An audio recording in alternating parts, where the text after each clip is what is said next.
If freedom failed.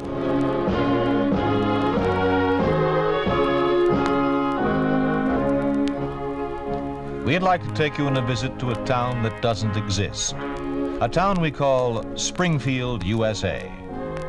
We'd like to show you how things would be in any American town if communism took over. This is the story of what happens to a young man with everyday ideals under a communist regime. Mark Stevens plays the role of Randy Felton in The Heavens Fall.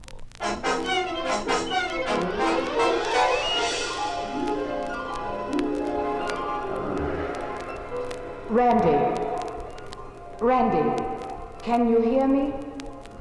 It's me, Lois. Open your eyes. Look at me.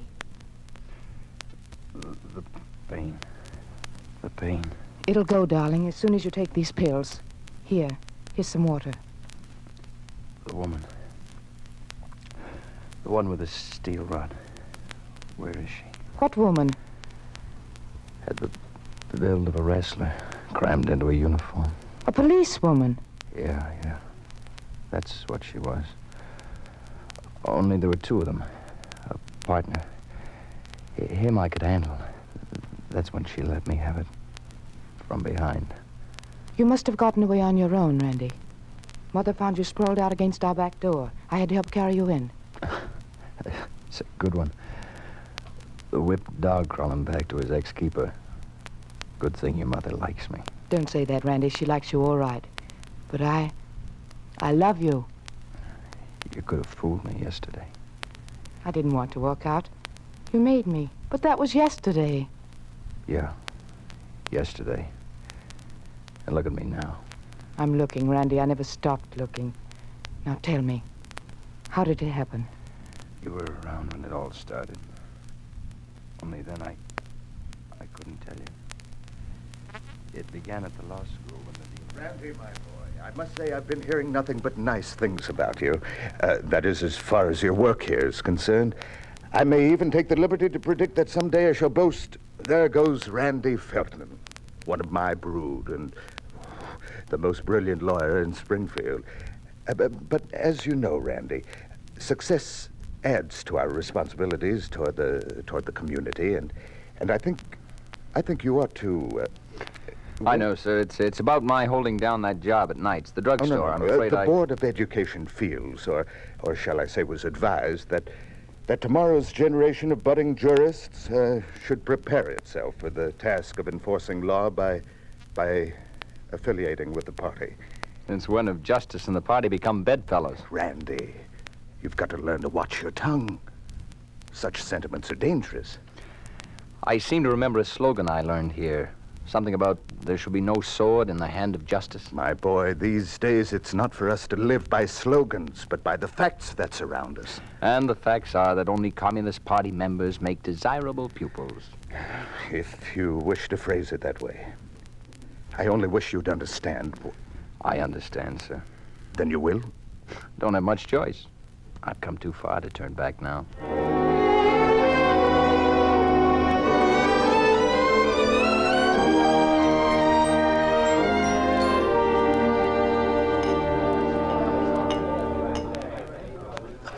Here you are. One reporter's delight. Good to the last scoop. Thanks, Randy. Hello, honey. Hi. That's all? Just hi? It's an accepted form of greeting. Okay. Pull up a grouch and sit down. What grouch? The one you're bearing. I'm all right. Suit yourself. Love someone? Very much. Someone I've seen? Whenever you're shaving. No? At least the mercury's back to normal. How about a Coke? Fine.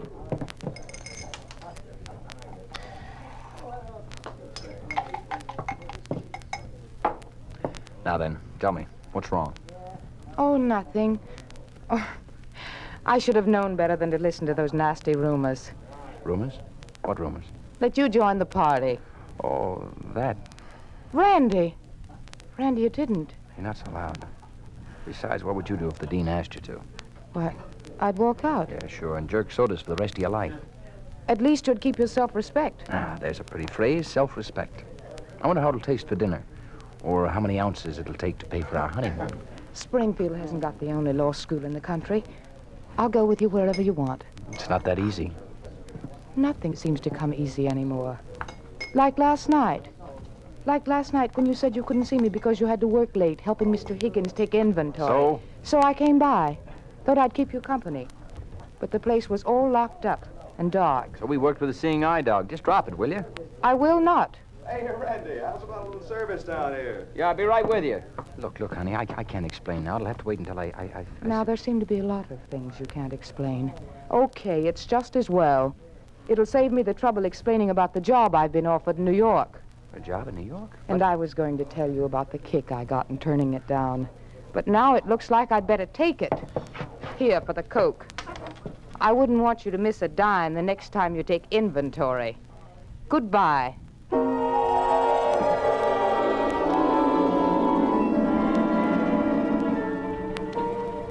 If I only could have told you then about how we were trying to help Sanders. You mean Sanders, who's running for mayor against that commie? Yeah. Needed a push. Had no campaign funds. Probably the last non-red who'll appear on the ticket in Springfield. Remarkable guy, Sanders. With all the odds against him, he refused to budge. Stood his ground. That's why he needed us more than ever. Then I went to see Bert last night and laid it straight on the line. It's gonna be rougher than we figured. Looks like the party's out for blood. This being the night before election, police patrols are being doubled. Johnson's got an in with a desk sergeant at the 5th Precinct. He found out that most of the patrols are reserved, staunch party members who managed to get their schedule and they're out of their beat. Got a cigarette? Huh? Oh, yeah, here. Pay any attention to what I said. Every word. Easiest layout you could wish for. Meaning what? You don't need me. Any half-baked kid could tack up those posters. You figure the time and the place, that's all there is to it. I'm afraid not. You gotta work in pairs now, one just for a lookout. Patrol schedules aren't reliable. Okay. Where's the stuff and where does it go? Oh, thanks, Randy. I guess you and Joe can handle Barn Street. I can handle it alone. I told you, you'll need a lookout. When I need a nursemaid, I'll ask for one. Sure, Randy, sure. Only the cops travel in pairs. And if there's trouble, you'll need some extra hands. There won't be any trouble. Have it your way. Just time yourself and hurry. Get there before 11. There's a patrol due sometime after that. Like I said, it'll be a cinch.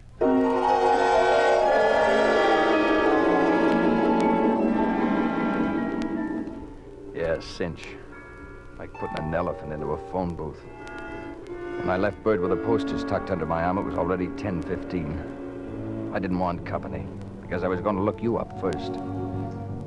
Might as well have carried dynamite with a lit fuse and hauled that bundle around the streets. And then it started to rain. It was coming down in buckets. The posters under my arm started to get soggy. So I stopped at Paul's newsstand to get some papers to wrap them with. Paul gave me kind of a funny look, like he knew I was up to something. Lousy night to be running errands. All I'm running for is home. Better not. You'd be crossing up Bert and Sanders. You know? Heck, kid. Been in on it from the beginning. Wouldn't miss helping old man Sanders for all the vodka in Russia. Hey, where's your lookout? I don't need one. You need something. Got a gun? I'm not the type. This is a tough setup. Can't go walking around naked. Here, put this in your pocket. Hey, hold on. I'm not figuring on opening any letters tonight. A kidder, huh? Only this ain't no time for being smart. The town's crawling with goons. Yeah, I know, but a knife, I've never handled one before.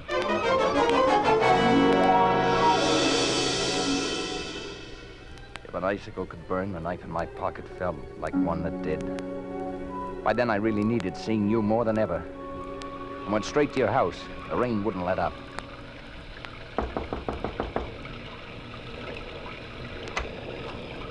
Randy, my goodness, you look soaked to the skin. Come inside before you catch your death of cold. Lois in?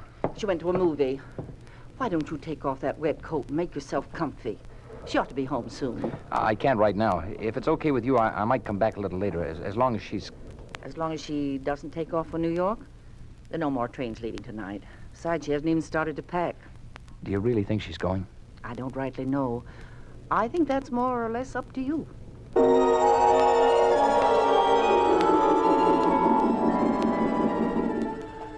Up to me. Up to me. That's all I could think about after I left your house again. The rain had stopped. Whatever move I made from there on seemed to come automatically. My thinking wasn't too sharp.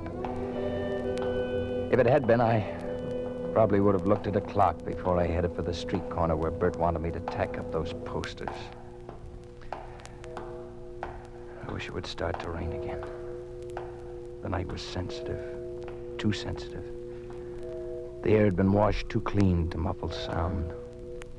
The pavement wore that shiny glaze which brightens shadows.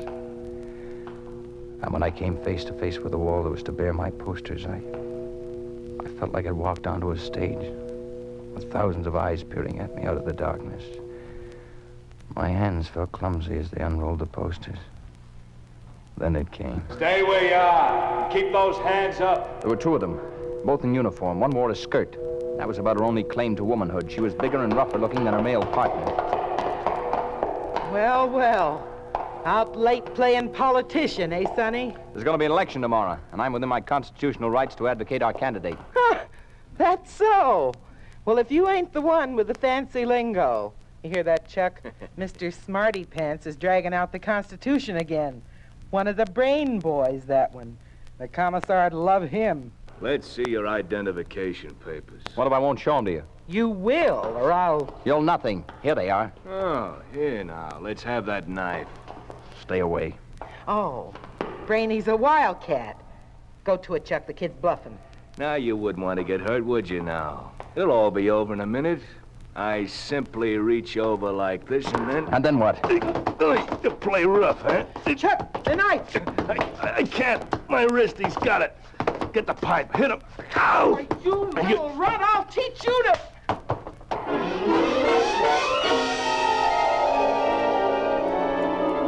The ground under me turned to pudding. I had to stay on my hands and knees to keep from sinking into it. I didn't know how I mustered the strength, but I did. And an upward kick with one foot set the big woman reeling against the wall. I heard the lead pipe bounce on the pavement. Then I ran, stumbling, but I ran. Didn't know where, didn't know how, I just ran. Randy, I wish I'd known. You said something about going along, wherever I'd go. You still want to? Want to? Do I want to breathe? But we have to go separately. I'll go first. I'll get word to you somehow, through Bert. I don't care, only leave town immediately. They must be looking for you everywhere. Yeah, only Only what? nothing. You mustn't stop anywhere. Today's election day. If things go well, I might not have to leave. Darling, let's face it. What are Sanders' chances outside of a miracle? None. And the age of miracles is over.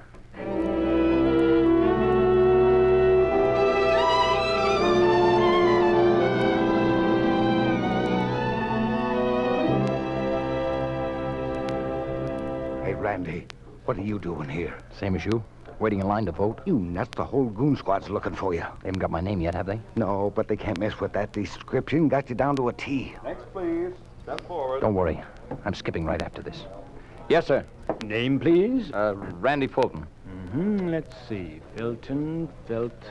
Ah, here we are. Registered as living at 86 Dayton Way. Yeah, that's right. Here's your ballot. Thanks. Are you familiar with the procedure? Sure, I voted before. Well, there have been a few minor changes since then. Now, if you wish to vote for Hollingsworth of the People's Party, you need not even place a cross behind his name. Merely deposit the ballot in this box right here. Now, isn't that simple? Yeah, very. But how about Sanders' name? It's not on the ballot. Oh, well, there's an empty space provided for those who wish to fill his name in, but well, then, of course, you'd have to go to the voting booth over there to do so.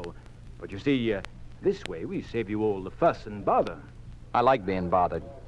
Suit yourself, young man.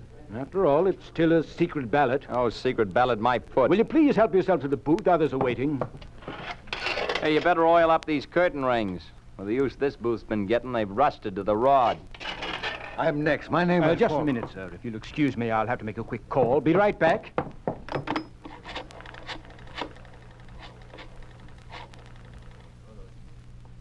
Sergeant Cranker? This is Mr. Decker. About that young fellow you've been looking for. I've got a hunch he's right here. Yes. Voting. You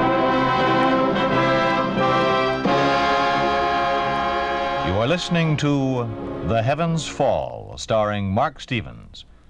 A story of the way things could be if communism took over. A picture of what life would be like under a communist regime in an ordinary American town. A town we call Springfield, USA.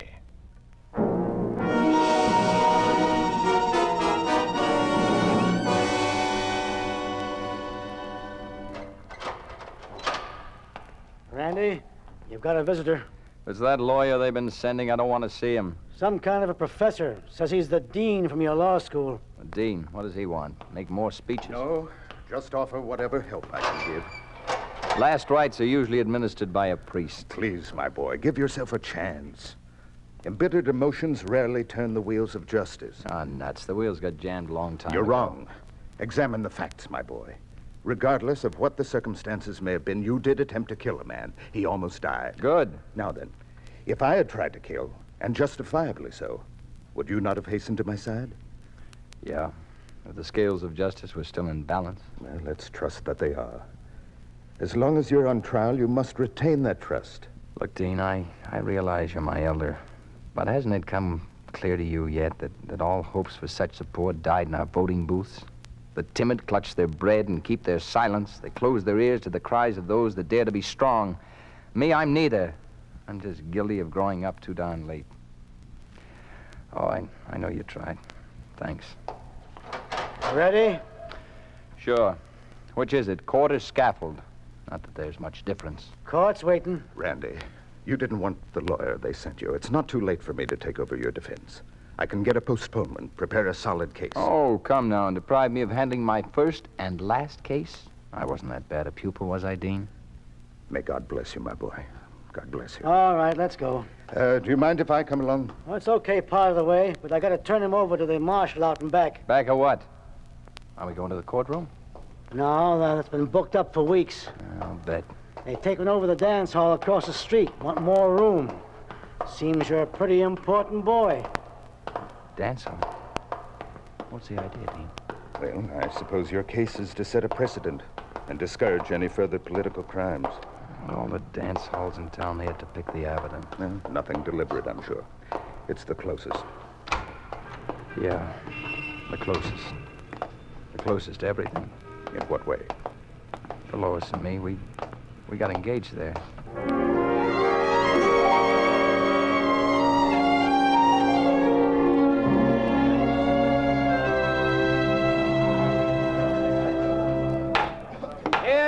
Hear ye, the 12th District Court of the People in the Soviet States of America is now in session. The Honorable Judge Dawson presiding. All those having grievances, draw near. Gentlemen, I see the first case on the calendar is the case of the People versus Randolph Filton. Are you ready to proceed? The government is ready, Your Honor. I'm ready, Your Honor. Mr. Filton, you still wish to proceed without counsel? I do, Your Honor. Very well. Will the prosecutor call his first witness? Will policewoman Jean Barton please take the stand? Those other witnesses, who are they?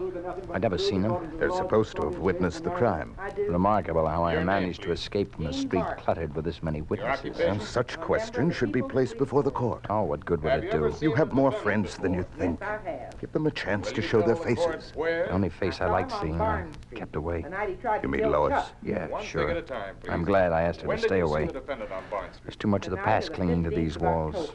If you listen real hard, you can hear it. Listen. Was anyone You hear it? Hear what? Why, the music. It resounds from the rafters. Like it got lost up there so it could stay.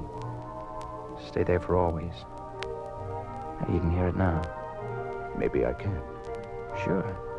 Sure you can. It's just like then, flowing, soft and easy. Like heavy colors that made a picture. Some of it filled out those ugly cracks in the wall. Made them look like they belonged there. Everything belonged just as Lois belonged.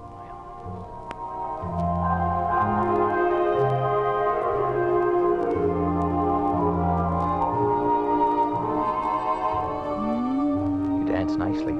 Hold nicely. I never really danced before. I went through the motions, but never really danced. I know. It's not the steps. It's that slow beat. The beat of the heart. Hey, love someone? Very much. Someone I've seen? Every time you powder your nose. Oh, if all the world were only as safe as it feels in here. This is our world. Right here. Maybe today it is. That other world can't come inside. But what happens when we've got to go out and meet it? Tomorrow. What about tomorrow, Randy? Just stay close, honey. Tomorrow will take care of itself. Tomorrow will take care of itself. Will take care of itself. Take care of itself. Take care of itself. Itself. Tomorrow will take care of itself.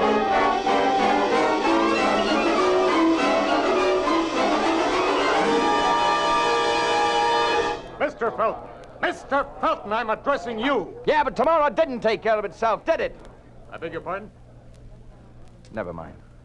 If the defendant finds it within his power to gather his faculties, I'd like to repeat the question. By all means, do. Does the defendant wish to question the witnesses? No questions. Your Honor, with the court's permission, I would like to take the stand and subject myself to cross-examination by the prosecutor. Has the prosecutor requested your testimony? No, Your Honor, but under the circumstances, I'm sure the prosecutor will have no objections. Well, this is highly irregular. However, if the prosecutor finds this agreeable, you may take the stand. I see no objections. Thank you, Your Honor. Your name? Benton Caldwell, Occupation? Dean of the Springfield Law School. Are you familiar with the defendant? Yes, he's been my pupil. And since it has been my task to build his knowledge and shape his destiny, I feel that I share the responsibility of his actions. So you mean to say that you subscribe to his dastardly deed of attempted murder? I object, Your Honor. On what grounds? On the grounds that the prosecution is trying to incriminate a witness while the testimony should pertain solely to the case in question. Objection sustained. Dean Caldwell, you asked to take the stand. Did you primarily do so to make a statement? Yes. With the court's permission, I would like to quote a Latin slogan and have the defendant translate it. Permission granted. Justitia fiat, ruat coelum. The defendant will rise and translate the words. Let justice be done, though the heavens fall. Was the defendant requested to translate these words because possibly he did not understand their true meaning? On the contrary, I wish the defendant himself to remind the prosecutor of his responsibility. Your Honor, the prosecution objects strongly to having its integrity questioned in this foul manner. I ask that this witness step down from the stand. Objection sustained. Will the witness please leave the stand?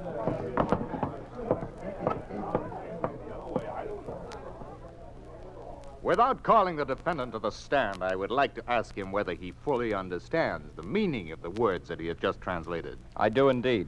In that case, doesn't your belief in justice prey on your conscience? Does it not fire you to seek repentance and admit the wrong of your criminal act? It took me 5 years to learn how I could best benefit this community, namely by doing everything to rid it of the red pestilence. It would take me another 5 years to find one single reason why I should not have done what I did. You mean you would repeat your criminal acts were you given the opportunity? I would not only repeat them, I would multiply them. And I would do it so precisely because justice must be done though the heavens fall. And today, right here in this very place, the heavens have already begun to fall and shall keep on falling until all of us are crushed beneath. Your Honor, in order to spare the court any further theatrical recitations, I hasten to make my recommendation as to the defendant's deserving punishment. A mentally unbalanced killer is a trivial menace to society in comparison to this cold-blooded, calculated would-be murderer who admitted right here and now that he would complete the job of killing and keep on killing anyone who would stand in his road of treason against the Soviet government. Nothing but capital punishment could still his thirst for blood. And I thus ask the court to find Randolph Felton guilty of attempted murder in the first degree as well as of high treason, punishable by death.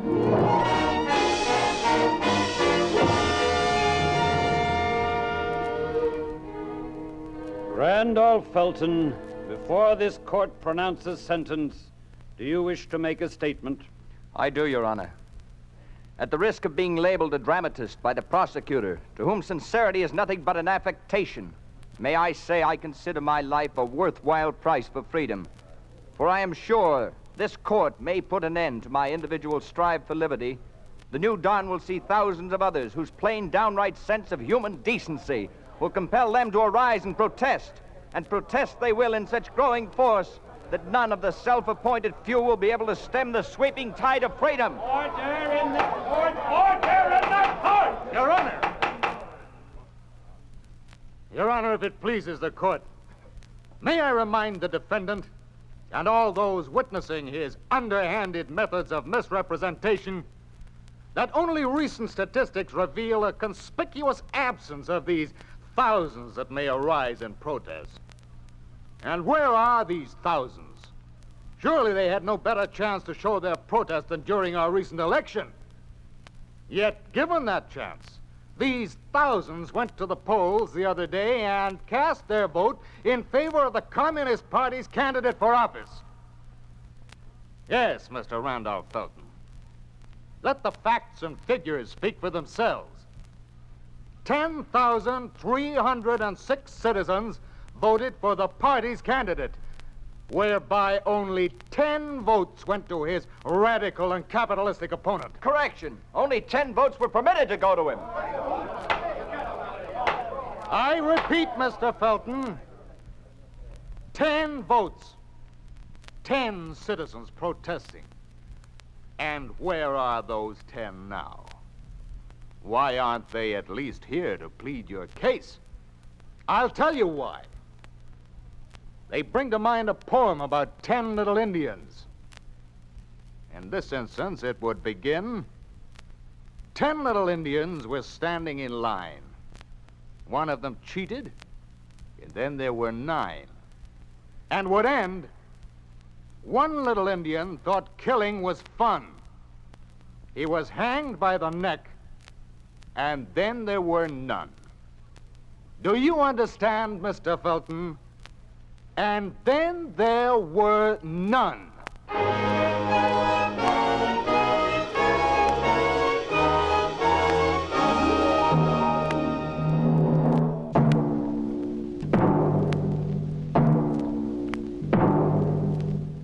You have just heard what happens to an ordinary, ambitious young man under a communist regime. You have just heard what would happen to any young American if communism ever took over. You think this could not happen? It did happen in communist-occupied East Germany. It did happen to Hermann Josef Flade, who was tried for warmongering and attempted murder.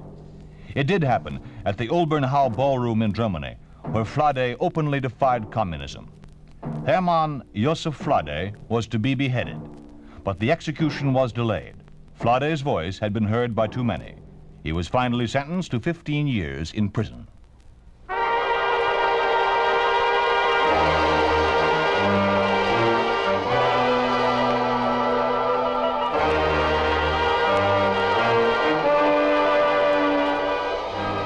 You have been listening to If Freedom Fails, starring Mark Stevens as Randy Felton in The Heavens Fall. John Stevenson was Bert, Ben Wright was the prosecutor, Stan Waxman was the dean, and Georgia Kirkwright was Lois. Music was composed by John Hicks, with musical direction by Michelle Perrier. The Heavens Fall was written for If Freedom Failed by Peter Brook, produced and directed by Will Scott. Sergeant Lloyd Eyre speaking. This program has come to you through the worldwide facilities of the United States Armed Forces Radio and Television Service.